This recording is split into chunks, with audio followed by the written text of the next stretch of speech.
Assalamualaikum warahmatullahi wabarakatuh. Kamu bangsa Aceh, pemuda-pemuda Aceh, kamu menyaksikan di TikTok Puronyo na pemuda gedanyo yang kadirilah syariat Islam melalui TikTok dengan dijoget-joget bahkan digoyang-goyang kemudian ditingku-tingku inang mak media sosial.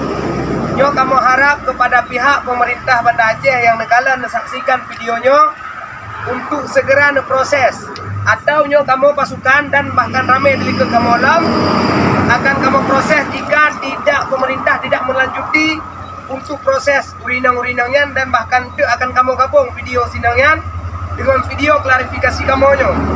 Maka kamu harus setuju di Aceh lagi yang kelakuan nyo adalah untuk menghancurkan martabat Aceh, menghancurkan generasi-generasi Aceh yang ke depan. Maka oleh karenanya mohon Bapak pemerintah yang ada di Banda Aceh khususnya dan Aceh umumnya tolong untuk segera menindaklanjuti proses permasalahannya. Jika hana indahkan maka kamu yang akan indahkan. Jika kamu indahkan dari JO kamu hino menjak kedai mencok jatah. Nyo kemantang yang dapat ulun tuan sampaikan. Wassalamualaikum warahmatullahi wabarakatuh. Takbir. Allahu Akbar. Takbir. Allahu Akbar.